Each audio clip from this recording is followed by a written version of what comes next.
This is DC Vigilante coming to you with some more truths. My truths. So, who have we to thank for destroying the DCU?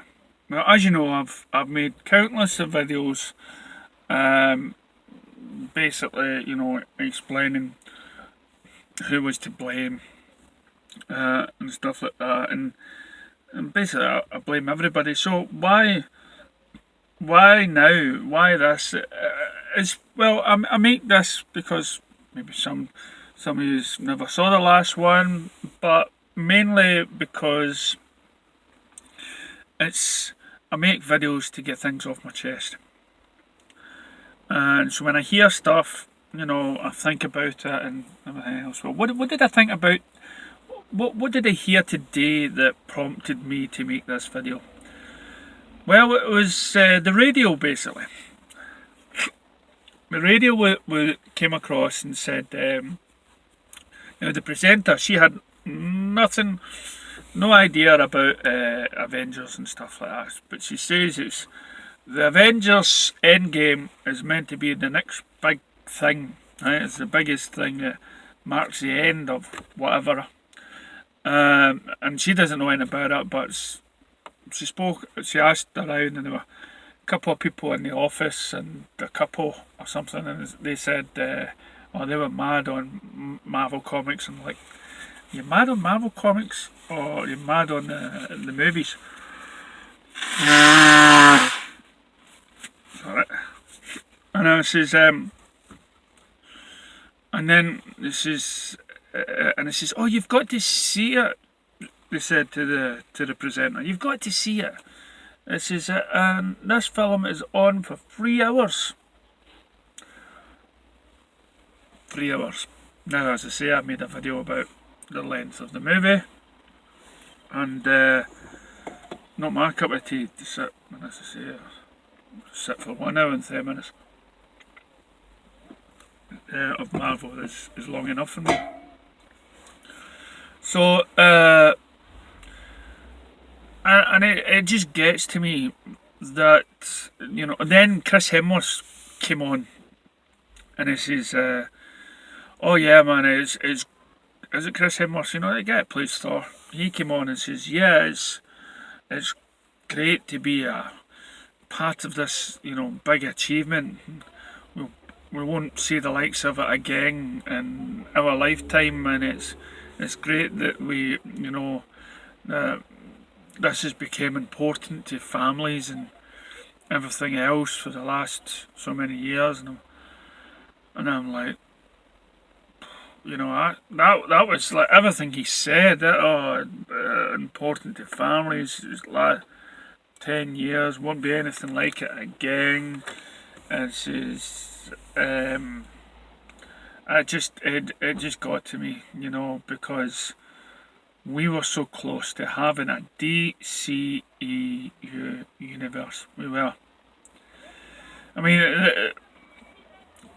we talk about the management team at Warner Brothers, and they were pushing. Finally, they got somebody, and it says, "Right, we want to imitate what Marvel's doing. We want to get that on board.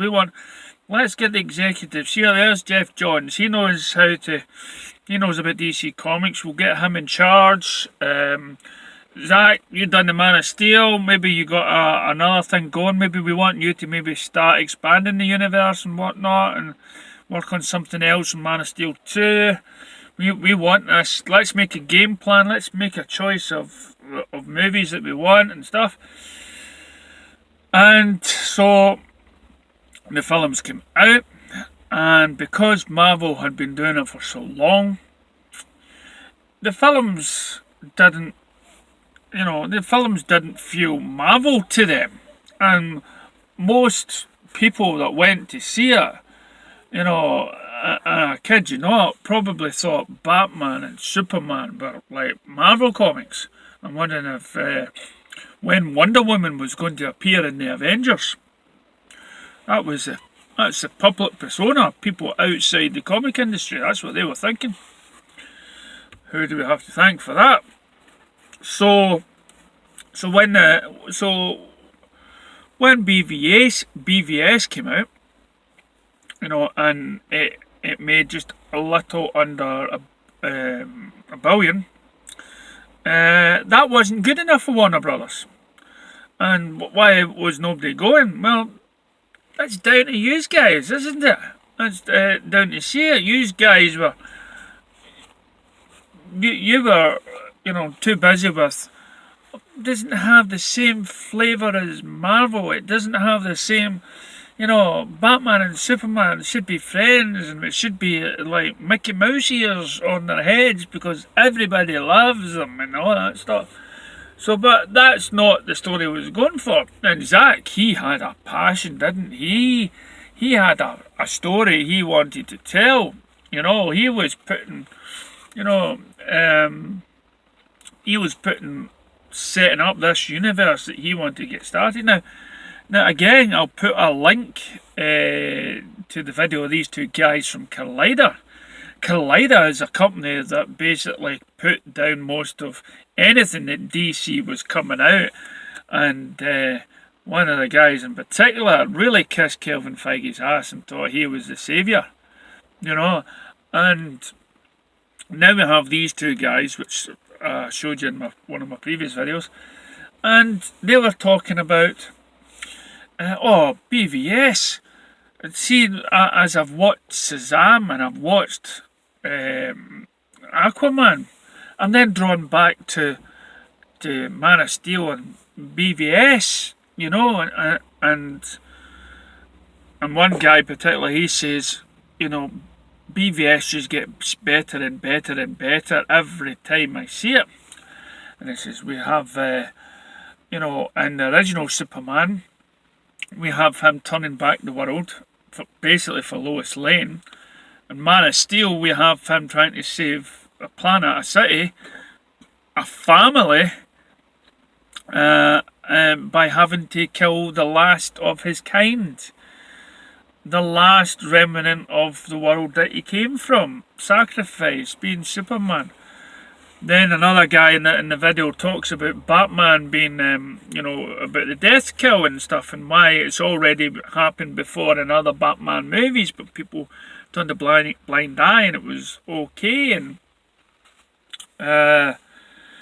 it's that, it should have been okay on this. This was a duel, Superman couldn't kill, Batman could. This was a match and everything else. And then this is, why did Warner Brothers, Warner Brothers should not have fired Zack because a film just made under the billion.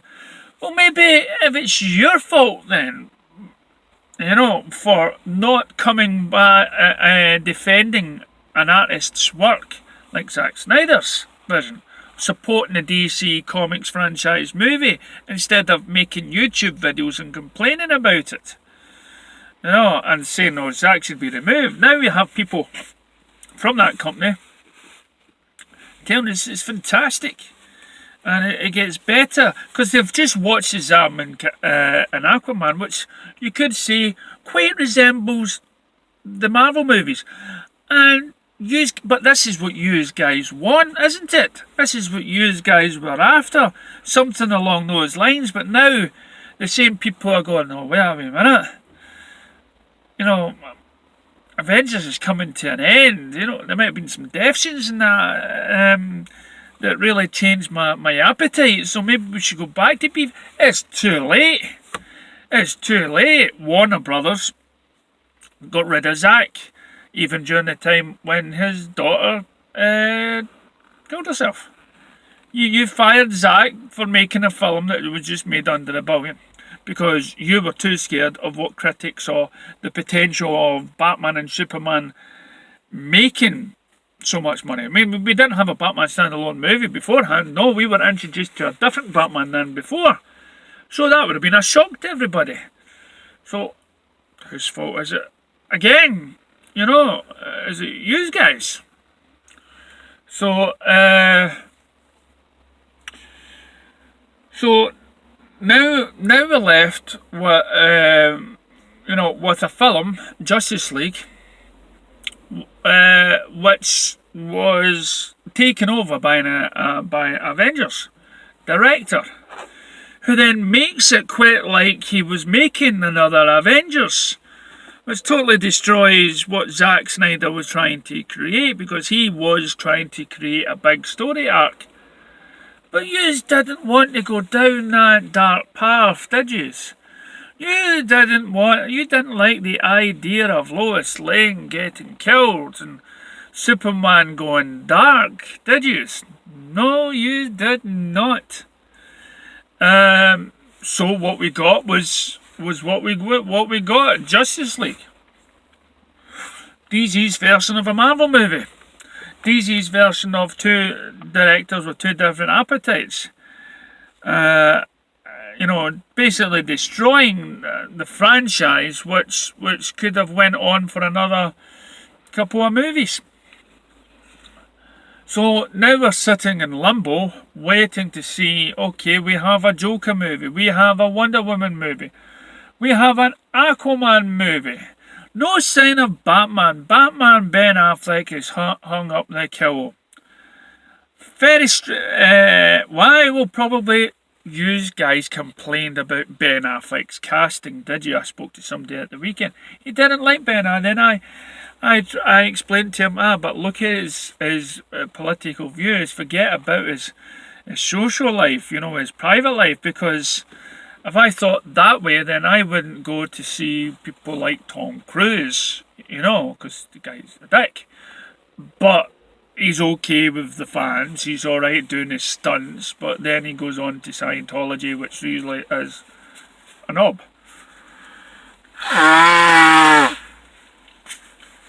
But yous all moaned, didn't yous?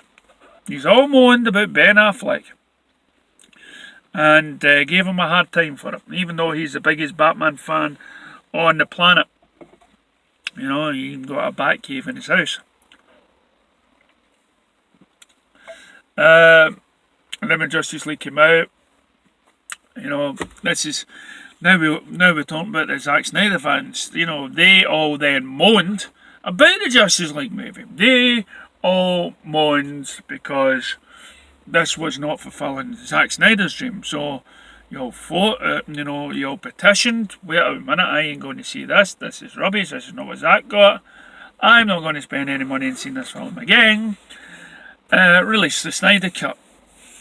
The Snyder Cut. Now, the Snyder Cut remains the only chance these days to probably getting a Justice League movie. Warner Brothers comes out and insists, we just can't do it. We just can't get the directors to come on board to make these. They fire Jeff Johns and they demote him. Because Jeff Johns wanted to, change Zack Snyder's version as well. So we had a fight behind the cameras between Zack Snyder's vision and other people's vision of where they wanted to take the DCEU.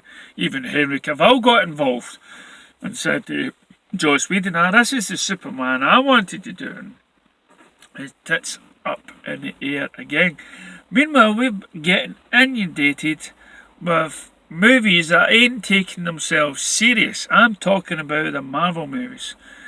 They become such ridiculous that unconnected towards each other, but still manages to try to tell you that it's all connected. All the films linked together to make this final one, which is in 3 hours. So what does that do for the DCU? Well, Warner Brothers, they put up their hand and says, well, we can't do it. We can't. We don't have the right people behind the scenes doing it. It's your fault. So what we'll do is we'll just forget the whole idea of a connected universe, and what we'll do instead is we'll make a wee standalone movie of maybe a Green Lantern somewhere down the line. We'll do a wee movie of the Flash. But mind you, Ezra Miller, he's gone off to Harry Potter land.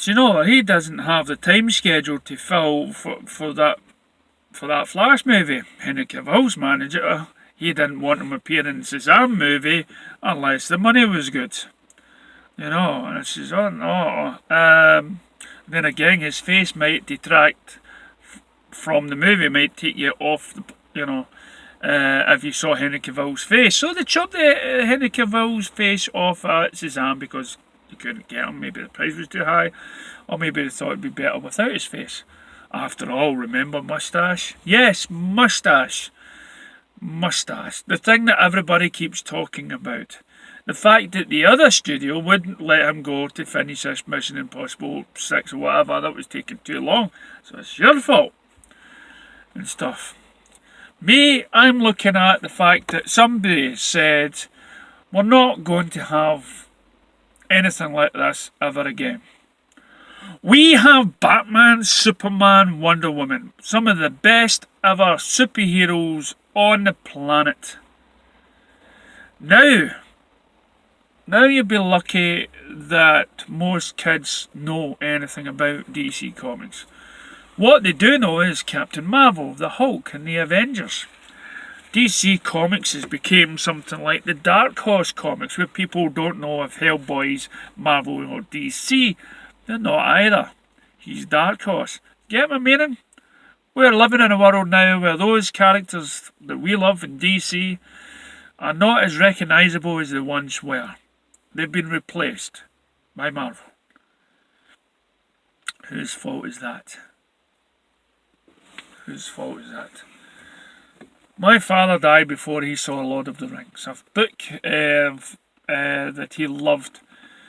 He loved that to bits. He died at the age of 50 without seeing the potential of film. So what we've got to do is, if you're lucky enough, and if you love, for me, the best ever superhero movie, it has to be BVS.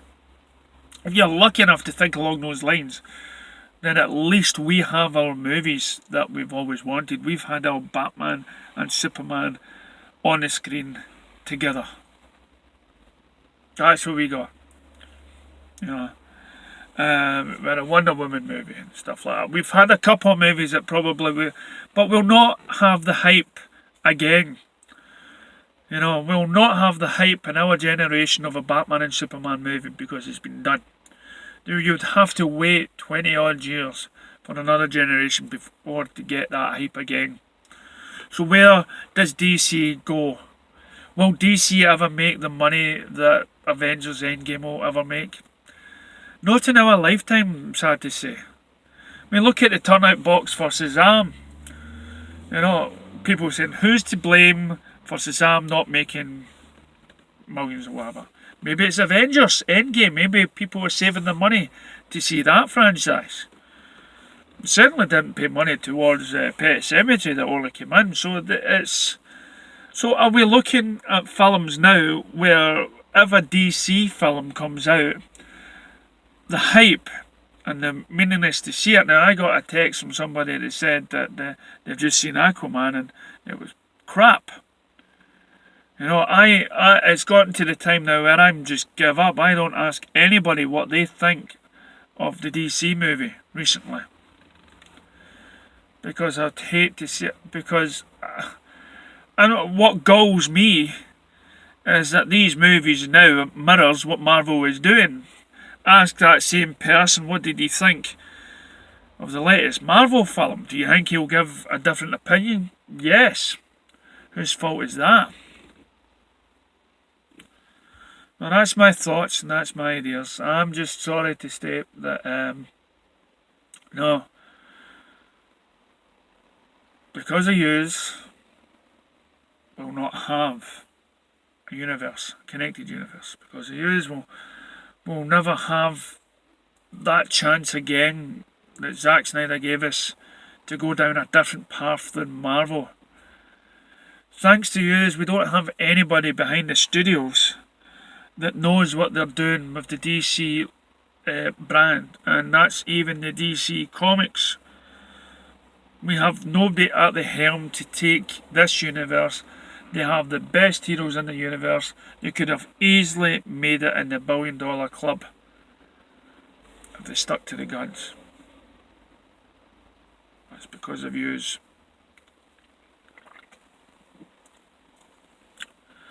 As I say, I'll not be going to see Marvel Avengers. They just bore me. DC, I'll go and see, and I'll watch them because it's the closest thing I'm going to get in my lifetime. Is Shazam may have not been the movie I wanted. Aquaman may have not been the movie I wanted. Batman v Superman was a movie I may not wanted, but I needed, and now I love it. I just hope somewhere down the line, before another 40 years passes me by, that we get something. We'll get our justice. So here's to you guys. DC Vigilante out. Check the links.